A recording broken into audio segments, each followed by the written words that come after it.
Avant de plonger dans cette histoire incroyable, pensez à vous abonner à la chaîne et à activer la cloche. Ici, chaque récit a quelque chose à dire, et vous ne voudrez pas en manquer un seul. La pluie tombait sur la ville comme un rideau épais, effaçant les lumières et étouffant les bruits. Sur l'avenue Jefferson, les gyrophares bleus et rouges déchiraient la nuit. L'officier Mark Doyle, la quarantaine, mâchoire serrée, était connu dans le commissariat pour son tempérament dur et ses jugements rapides. Pour lui, les gens ne se divisaient pas en innocents ou coupables. Ils se divisaient en personnes comme lui. Et les autres? Il aperçut une berline noire garée près d'un arrêt de bus. Plaque suspecte, murmura-t-il pour lui-même, même si rien ne justifiait vraiment ses soupçons. Dans la voiture, une femme noire, élégante, tailleur sombre, cheveux attachés, consultait calmement un dossier. Mark s'approcha, plus sûr de lui qu'il ne l'aurait dû. « Vous, sortez du véhicule. » Immédiatement. La femme leva lentement les yeux. Sa voix resta calme. « Officier, puis-je savoir la raison de ce contrôle ?» Il n'aimait pas ce ton posé. Pour lui, c'était de la provocation. « Ici, c'est moi qui pose les questions. » Sortez. Main sur le capot.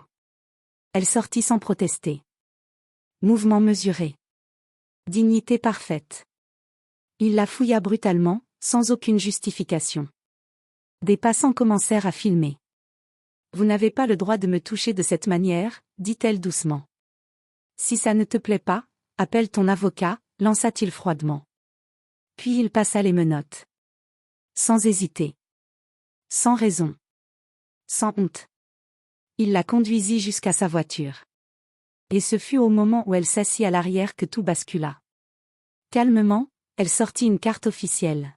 « Je comptais rester discrète, mais manifestement, vous ne me laissez pas le choix. » Elle posa la carte contre la vitre de séparation.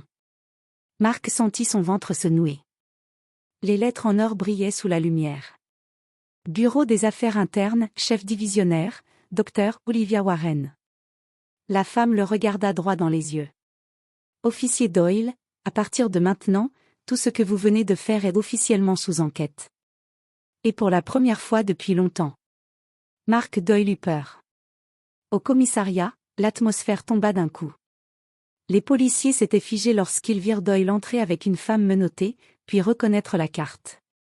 Le capitaine Ramirez fonça. « Doyle. Tu as menotté la chef des affaires internes ?» Le policier balbutia. « Je ne pouvais pas savoir qui elle était. » Olivia, toujours calme. « Vous n'aviez pas besoin de savoir qui j'étais. Vous aviez besoin de respecter la loi. » Silence total. Elle énuméra, méthodiquement. Détention abusive. Fouille sans consentement.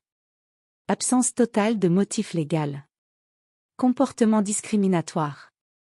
Le capitaine ramena Mark dans son bureau, blême. « Tu viens de mettre tout le département en danger. Affaires internes va tout examiner. » Olivia entra à son tour. « Non, capitaine.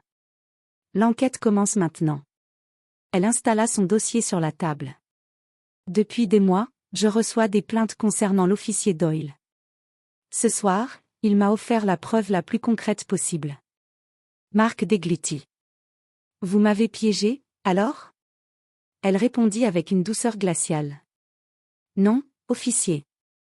Vous vous êtes piégé tout seul. » La salle d'interrogatoire était froide, presque clinique. Une table, 3 chaises, un enregistreur. Olivia Warren s'assit calmement, posa son stylo, puis regarda Mark Doyle droit dans les yeux. « Cette conversation est enregistrée. Officier Doyle, vous avez le droit à un représentant syndical si vous le souhaitez. » Il croisa les bras, sur la défensive. « Je n'ai rien fait de mal. Je fais juste mon travail. » Elle inclina légèrement la tête. « Très bien. Alors parlons de votre travail. » Elle appuya sur le bouton. Un premier rapport s'afficha sur l'écran. Plainte numéro 147B, fouille injustifiée d'un adolescent de 15 ans, devant sa mère. Aucun motif. Pas de rapport déposé. Mark serait dit. Ce gamin traînait dans un quartier dangereux. Je l'ai protégé. Olivia répondit doucement. Vous l'avez humiliée. Elle passa au suivant. Plainte 203 F. Contrôle aux faciès. Femme noire. Professeur. Vous lui avez dit, je cite, quand on ressemble à ça, on finit souvent en prison. Marc tapa du poing sur la table. Ils exagèrent toujours. Ils jouent la carte de la victime pour de l'argent. Le silence tomba. Olivia ne cligna même pas. Ce soir, vous n'avez pas arrêté une victime. Vous avez arrêté la personne chargée d'enquêter sur vous. Il détourna le regard. La salle d'attente. Derrière la vitre, plusieurs policiers observaient. Certains, nerveux. D'autres, silencieux. Le capitaine Ramirez soupira.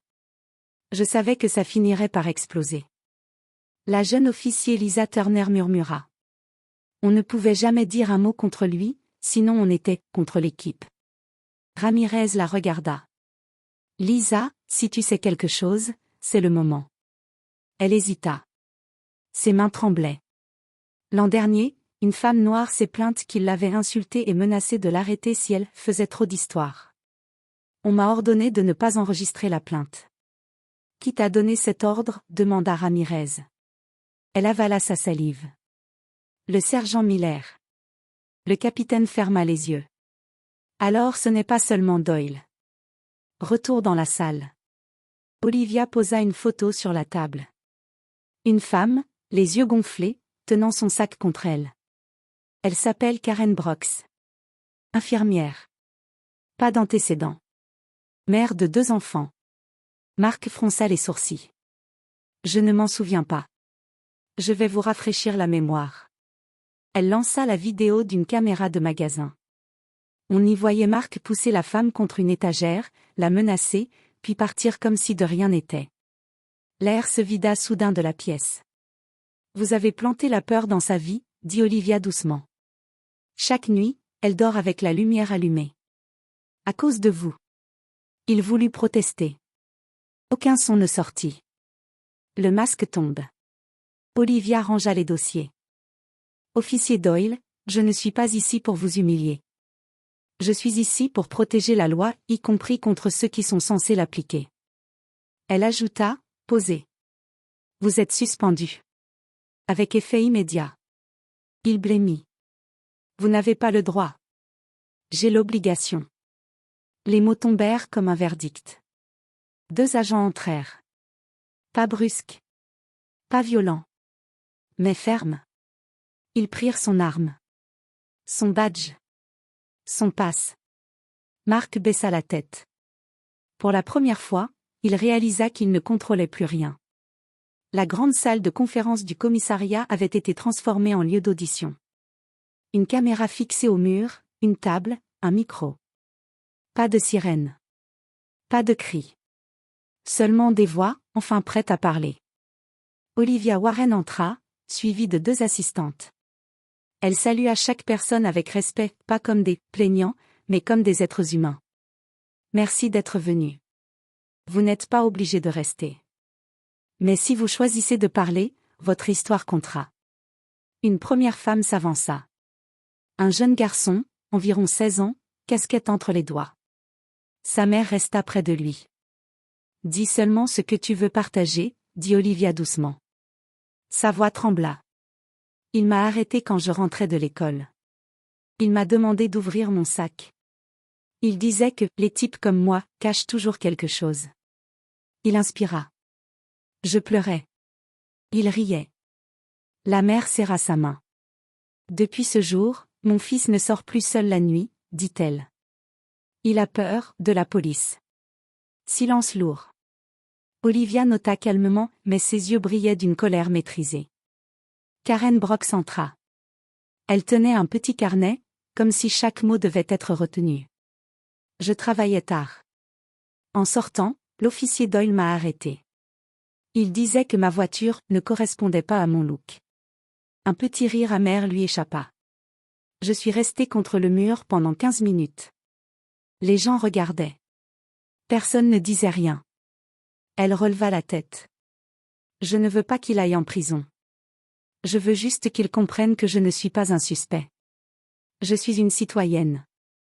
Olivia hocha doucement la tête. Votre dignité compte. Et ce qui vous est arrivé n'est pas normal. Karen sourit faiblement. Pour la première fois depuis longtemps, elle se sentit crue. La porte s'ouvrit. Tous se tournèrent. L'officier Jekari entra, nerveux. Il s'assit, posa son badge sur la table. Je travaille avec Doyle depuis 8 ans. Sa voix se brisa. On savait tous comment il était. On savait qu'il ciblait toujours les mêmes. Mais on disait, c'est juste Doyle. Il passa la main sur son visage. Et moi, je n'ai rien dit. Olivia l'écouta, sans jugement. Pourquoi parler aujourd'hui? Jack inspira profondément. Parce que si je me tais encore, je suis complice. Un silence respectueux envahit la salle. Les témoignages se succédèrent. Des clients de supermarché.